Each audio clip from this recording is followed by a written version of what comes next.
Hey, everybody, welcome back to Lettermen Row. It's time for bold predictions, and unfortunately, we're not all together, but the Rose Bowl is Saturday, New Year's Day. Zack Carpenter, Spencer Holbrook, Jeremy Birmingham, and me, Austin Ward. We can't let this season end without one more bold episode. We're going to get to it right now. All right, guys, one more chance for me to dominate bold predictions. I can't wait. I've certainly missed all three of you this week, and I wish we were together as we have been all season to make these always accurate, always bold predictions. I'm obviously going to win, but as always, I think we'll start with Berm. 400 yards, 5 touchdowns for C.J. Stroud, passing, obviously, not rushing, because that would be bold. But no, I think that, we've obviously seen the Ohio State offense struggle a little bit at times when one of the two receivers, Garrett Wilson or Chris Olave, was off the field. But I think having a month of lead-in time and an opportunity to work on some chemistry and some timing with Emeka Egbuka and Marvin Harrison, and obviously with Jackson Smith-Njigba, which there already exists there, I think it sets up for a big day. Utah's secondary is a little bit depleted, and I think the Buckeyes are going to come out and say, hey, it doesn't matter which guys we have out here, we're still going to chuck it. And I think you're going to see C.J. Stroud in his hometown put up huge numbers, 400 yards, 5 touchdowns. Drill down.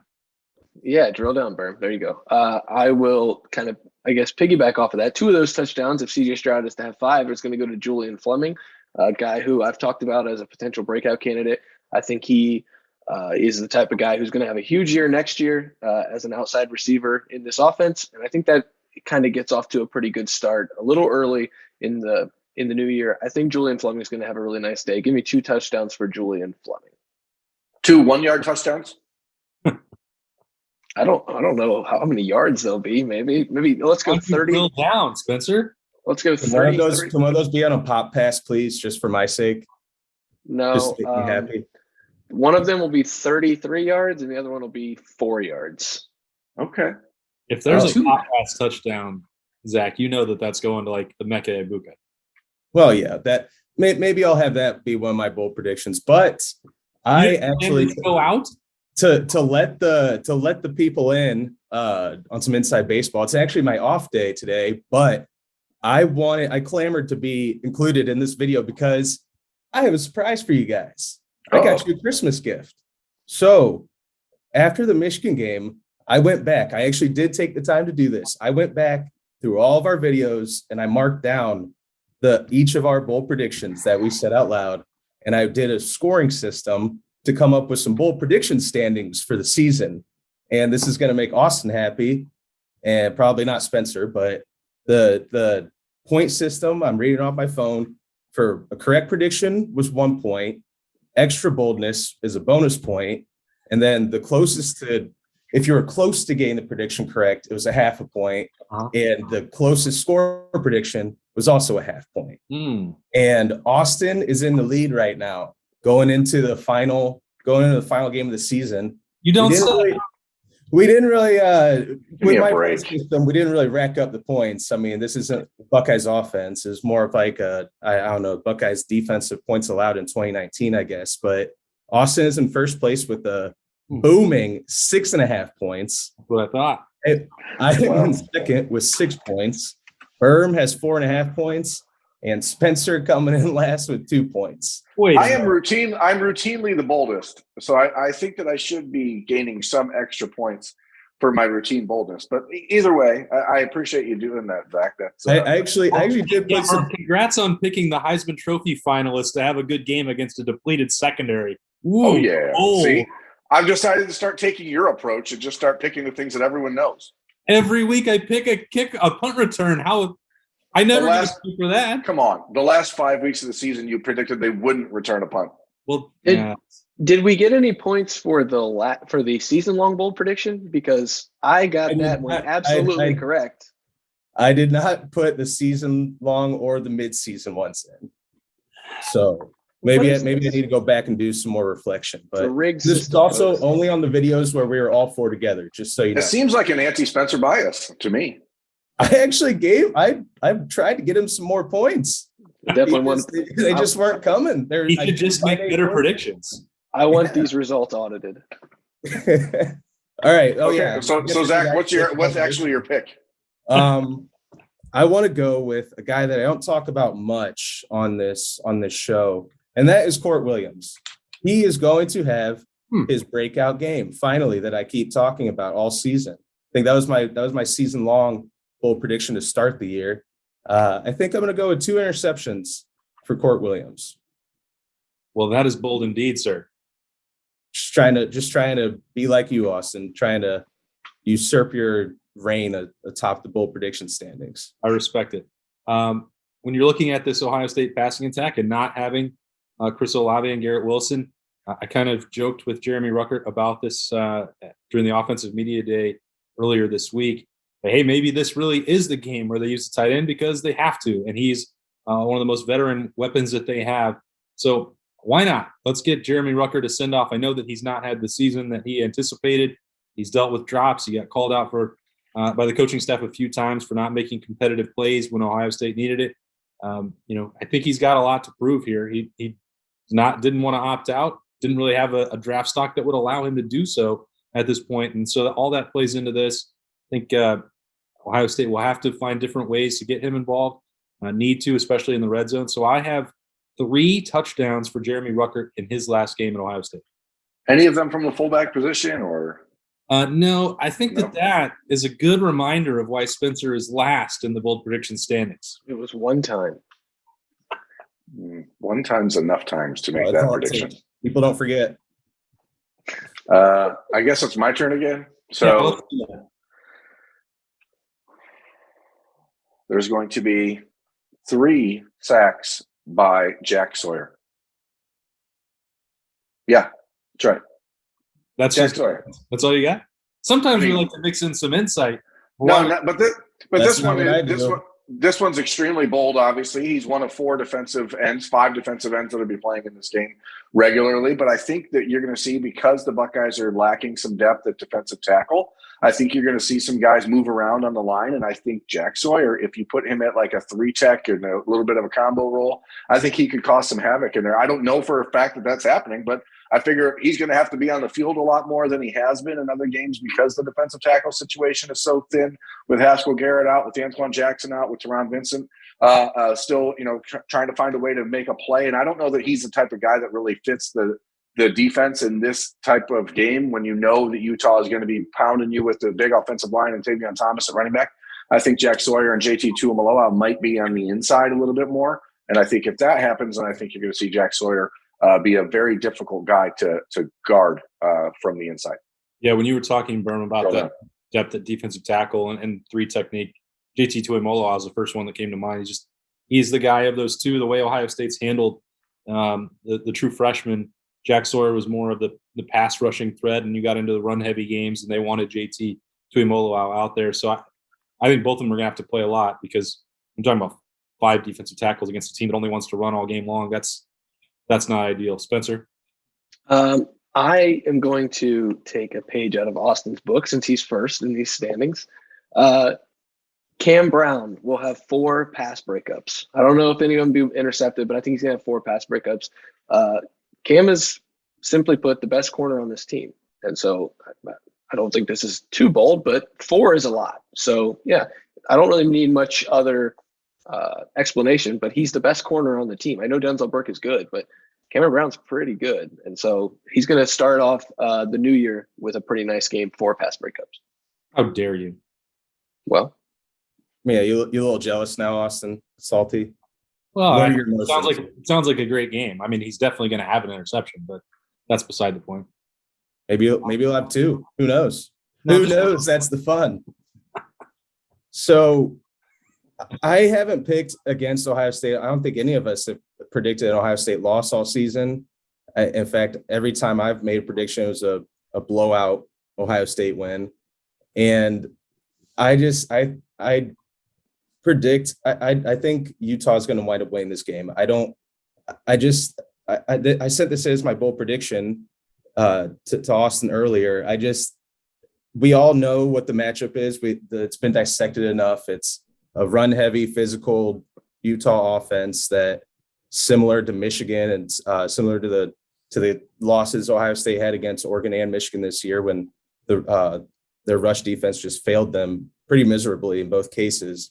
I think Utah is going to run for at least 250 yards on the ground in that 250 to 300 range. I don't know if they'll run for more yards than Michigan did on them, because that's kind of hard to do. I think it was like just under 300 total yards, but you're going to be without Haskell Garrett, team's best defensive lineman and probably best defensive player all around. Already have a thin linebacker group, and sounds like from what Austin was saying, Cody Simon might not play when you're talking on the rapid reaction or practice report. It's already, you're moving Cade Stover to linebacker again because it's already that thin. I don't see a way. I don't see this game playing out as anything other than Utah winds up just gashing them in the run game again all day. If they do, they control the game from the first quarter on. And I see this being not like a offensive shootout or anything. I see it being a slugfest where Utah just kind of plows away and does their own drilling down, I guess, in between the tackles. So that's what I'm going with, sending Ohio State, getting them off to the wrong start to the new year. It's an interesting one. I think the fact that Utah's defense is still going to have their hands extremely full with the Buckeyes. I think that's why it will be a shootout, but we can get to that in the score predictions. A name you mentioned there, moving back to linebacker. I don't know how smooth it'll look with Cade Stover playing. I'm not sure exactly how many snaps he's going to get. You know that Steel Chambers will be out there probably every single snap of this game. Taraji Mitchell, when I was getting a look at practice the last 2 days, was back getting a fair number of reps. Tommy Eichenberg, will have to play a role in this to stop the Utah rushing attack. But I really think that Cade Stover, if you just put him on the field and tell him to go somewhere and hit somebody, he will do that. So I don't know how complex the scheme will be, how much knowledge he has of everything. He has had the benefit of a month now of practices and meetings with Al Washington, a full week of them before the Michigan game, and only got in, I believe, one snap in that game and was held on the edge, just for the record. He's going to have to play in this game when you only have five scholarship players at linebacker, and one of them is a tight end turned defensive end turned defensive end, tight end, back to linebacker. I think Cade Stover will have 6 tackles in this game, Berm. 6 tackles, I can see it. I mean, he's going to be out there a lot. You have to expect that he's going to be put in the position to make plays, and Utah is not the type of offense that relies on a lot of misdirection and all the other stuff that like Michigan did in the running game to really get Ohio State off balance early. So I could definitely see that happening. I also could see this happening, and that's why I'm making it bold prediction number 3. Ooh. Jordan Hancock records his first interception as a member of the Ohio State Buckeyes. I think it's pretty clear Ohio State is confident in its young secondary. Jordan Hancock is a guy that has played only sparingly throughout the year, but with Sevyn Banks not playing this weekend at the Rose Bowl, somebody else is going to have to step up as the third corner. Cam Brown is obviously playing, but he still has been a little bit dinged up. And I think you're going to see the Buckeyes try to rotate guys in. And it's been Legend Cavazos a little bit, but Ryan Watts now being out of the program, I think it opens the door for Jordan Hancock to be the guy. And I think he's going to announce himself to Ohio State fans for the first time officially with his first career interception. Well, I'm going to go back to the offensive side of the ball, to a guy who wasn't really that healthy at the end of the year, although he was still really productive, TreVeyon Henderson. I don't know if we knew the full extent of just how much he was bothered by some nagging injuries through that back half of that season. I asked him about it in the media day before these guys left for the Rose Bowl, and he was pretty blunt about it. He was banged up, but he tried to fight through it. A month off is probably the best thing for him when it comes to trying to get healthy for the Rose Bowl. He's one of the best running backs in the country, but obviously as a freshman, there's no opting out here. This is almost a coming out party for him. I think he's going to have 150 yards. I think he's going to have a pair of touchdowns. The offensive line is a big part of that, though. It's not just TreVeyon. These guys have been challenged all week and all month since the loss in the rivalry game. I think they're going to come out trying to make a statement, and that will help TreVeyon Henderson. And so any short yardage situations that you need from him, I think he's going to be able to do it. Any long bursts of speed. We've seen fast players on the fast track on the Rose Bowl grass before. I think back to Christian McCaffrey, those Oregon teams that used to play at the Rose Bowl. If you can get going, get a full head of steam and a big burst of speed, you can run past people at this stadium. And I think TreVeyon Henderson's got the ability to do that. I find it interesting that you still think TreVeyon Henderson needs a coming out game when he's got 19 touchdowns and the single game freshman rushing record at Ohio State. Well, I mean, as one of the top 2 or 3 running backs in the country, he's still not really known as far as the national picture is concerned because everyone likes to look at some veterans. So seem like some updated rankings going into a sophomore season that should have him in the thick of the Heisman Trophy conversation. I think a New Year's Day outburst would be pretty nice for him. All right. I mean, Spencer, he's at least one of the 5 or 10 best running backs in the country. Everyone knows that. Well, Herm, you weren't even with us on that video. You can't. Doesn't matter. Hammer laid down. You just said it yourself, Zach. People don't forget. Hammerleg did last week. It was such a big deal. It was an unbelievable moment in Lettermen Row history that, I mean, just everyone still talks about it to this day. Years from now, probably. Talking about it. Never. So anyway, a person who does need a coming out game is Emeka Egbuka. And I know, I'm sure I'm stealing one of Berm's thoughts or potential bold predictions because I know how excited he is to finally see him get unleashed a little bit. I think he's going to finish with at least 2 touchdowns. He's going to have a 100-yard game because I just obviously, like you guys touch on, without Chris Olave and Garrett Wilson, someone else got to eat, right? I think with Jackson Smith and Jigba, I think maybe he gets a little more of Utah's defensive attention, and they're going to wind up finding ways to utilize Egbuka in this offense. And I know I talked about Ohio State's defense is going to get gashed by Utah's run game, but I mean, Ohio State's offense is still, even without Olave Wilson and Nicholas Petit-Frere, it's still probably one of the top 3 offenses in the country, talent-wise. I don't think that's even. Yeah, that's not bold. Yeah, exactly. So I do think Ohio State's offense is going to do some damage, even if I don't ultimately believe it's going to be a shootout. And I think Emeka Egbuka is going to be the main beneficiary of that. What was your first prediction, Zach? Court Williams, 2 interceptions. Williams, 2 interceptions. Got it. So I just want to make sure that I'm following this logic. Utah's going to run the ball with great success, but 250 yards. Great success. Emeka Egbuka is going to score 2 touchdowns, but it's not going to be a shootout. So I'm not following exactly how you think this game's going to play out. Well, Ohio State's still going to score touchdowns here, Austin. They're not going to get shut out. Okay. Why does Utah even need to throw the football? What's that? Why would Utah even need to throw the football? I don't. Maybe they won't. Maybe they'll go Michigan threw the football tips, and they're gonna both go to Court Williams' hands. Boom. I love it. Is that better?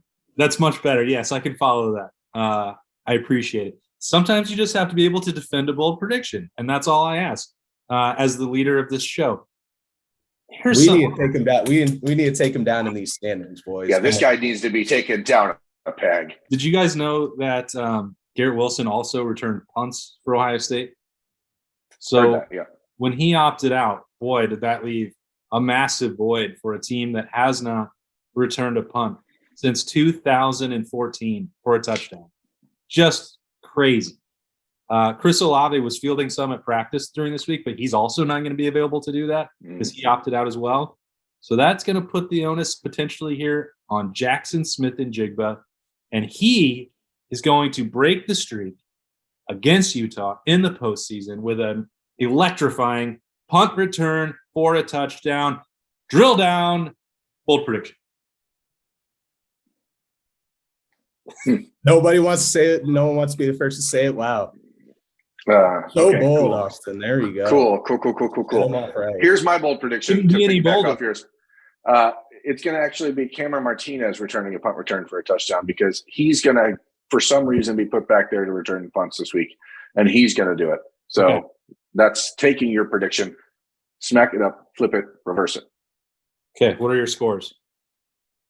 I'll wait. I'll go.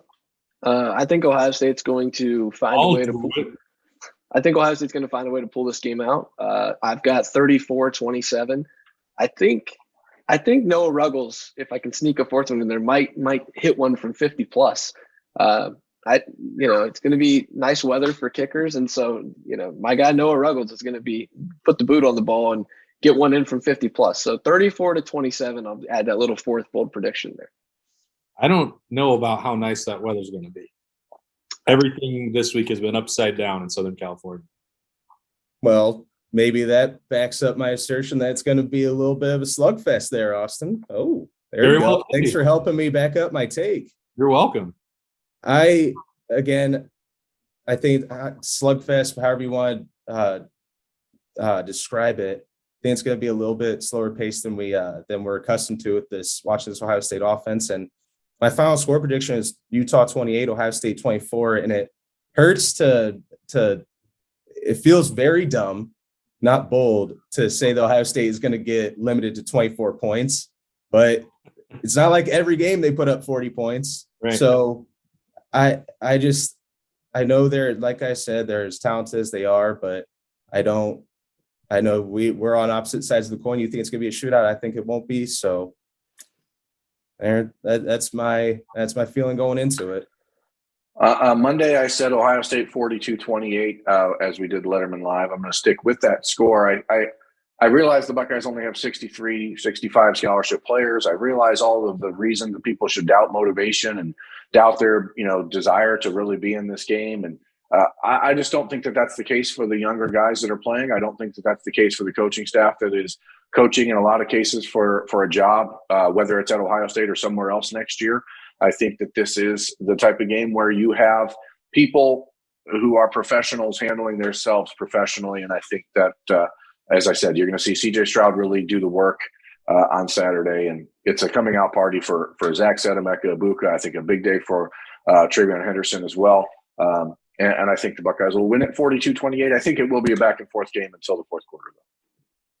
I think, the guys who, didn't have maybe tremendous amount of motivation to play in a game like this aren't in it. And that opens up really a lot of opportunities for guys who desperately crave the reps, want to get better, want to win a game, understand the stakes, what that can mean for them going into next year. So I don't think collectively the people that are here that have spent all week practicing and, didn't complain about having to go through a practice in bad weather and chilly and all that. I mean, I've seen a team that seems to be embracing the moment, and that's a far cry from what they were a month ago or when the game was announced and it was a consolation prize.